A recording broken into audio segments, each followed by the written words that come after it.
복지부 출입하고 있는 이수아 기자와 관련된 내용 더 자세히 알아보도록 하겠습니다. 어서 오십시오. 보톡스, 요즘에 뭐 남녀노소 할 거 없이 다들 많이들 맞더라고요. 네. 뉴스 보고 많이 놀라셨을 듯한데 이 메디톡신이라는 제품은 주로 어디서 이용되고 있었습니까? 뭐 사실 어느 정도 급의 병의원에서 이걸 뭐 사용을 한다 이렇게 딱 부러지게 말씀드리긴 어렵습니다. 다만 국산 제품인 메디톡신은 가격이 수입 보톡스 제품의 반 정도라고 합니다. 자연스럽게 시술비에도 이 가격이 반영되겠죠. 네. 이 몇만 원대 시술이나 다른 시술에 덤으로 얹어서 무료로 제공하는 보톡스 시술이었다고 하면은 국내산이고 메디톡신 제품일 가능성이 있습니다. 예, 아무래도 가격이 더 저렴하니까 수입산보다 많이 쓰였을 거라는 추정은 됩니다.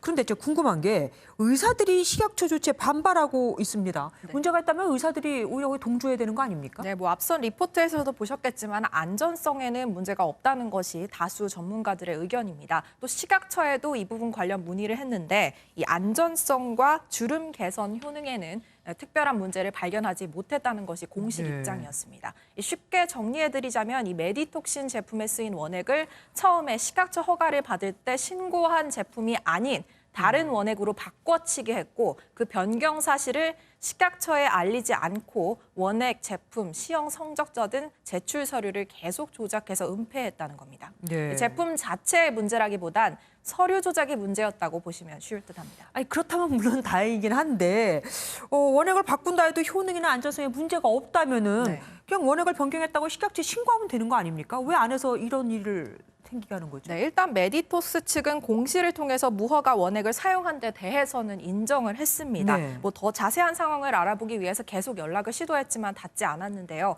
일단 이른바 이 바꿔치기한 원액은 메디톡스가 개발 중이던 다른 보톡스 제품에 사용하려던 원액인 것으로 확인됐습니다. 네. 그러니까 애초부터 원액 변경을 할 목적으로 새로운 원액을 개발하고 뭐 시험을 거쳐서 안전성을 평가하는 등의 과정을 거쳤다기보단 잠시 원래 원액 생산이 어려워지는 등 저희가 확인할 수 없는 이유에서 임시 반편으로 다른 원액을 가져다 썼을 가능성이 높아 보입니다.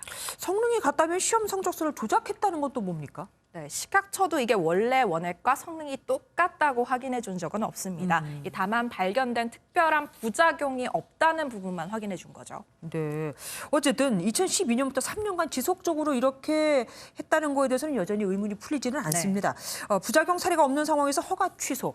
이 정도면 꽤 강력한 조치 아닙니까? 맞습니다. 일단 식약처를 의도적으로 3년 가까이 속였다는 괘씸죄가 굉장히 컸던 것 같고요. 네네. 또 지난해 크게 이슈가 됐던 인보사 사태의 여운이 아직 남아있는 탓이기도 합니다. 인보사도 지난해 허가된 세포와 다른 세포를 사용하면서 성분 변경 논란이 있었고 결국 허가가 취소됐죠. 네. 이때 식약처의 제약사 관리 감독 체계가 너무 허술한 것 아니냐는 강한 비판이 나왔거든요. 이번에도 결국 식약처에게 비난의 화살이 날아올 수 있는 만큼 이 건을 쉽게 넘길 수 없었던 것으로 보입니다.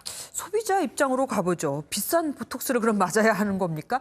국내산 뭐 다른 보톡스는 없습니까? 네, 뭐 꼭 그렇지는 않습니다. 이것 말고도 국내산 보톡스는 뭐 휴젤이나 대웅제약 등 다른 제약사에서도 이미 공급이 되고 있고요. 메디톡스가 허가 취소된다 해도 소비자의 선택권은 여전히 보장되니 그 부분에 대해서는 큰 문제가 없습니다. 어쨌든 이 메디톡스로 시술을 받은 뭐 소비자나 이 제품을 사서 사용하는 의사들이 혹시 식약처나 메디톡스 측에 법적으로 책임을 물을 가능성은 없을까요? 관련해서 전문 변호사한테 문의를 해봤는데요. 다른 원액을 썼더라도 보톡스로서의 기능에 하자만 없다면 메디톡스로부터 배상을 받긴 어려울 가능성이 크다고 합니다. 네. 원료가 달라서 어떤 부작용이 있지 않는 한 이를 시술받은 환자나 의사가 이에 대한 배상을 받기 쉽지 않을 거란 의견입니다. 네. 식약처의 책임을 물을 수 있느냐는 부분에 대해서는 어떤 중대한 업무 행한 행위가 있었는지를 증명해야 되는데 이 부분이 쉽지 않을 전망입니다. 그렇겠네요.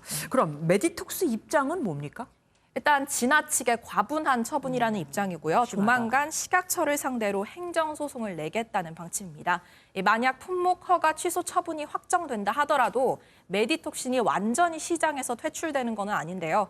보통 취소 처분 뒤 1년이 지나면 식약처에 다시 품목 허가 신청이 가능하기 때문입니다. 예, 일단 왜 서류 처리를 이렇게 투명하게 하지 않았는지에 대해서 소비자를 설득시키는 게 먼저일 것 같습니다. 오늘 말씀 여기까지 듣겠습니다. 감사합니다.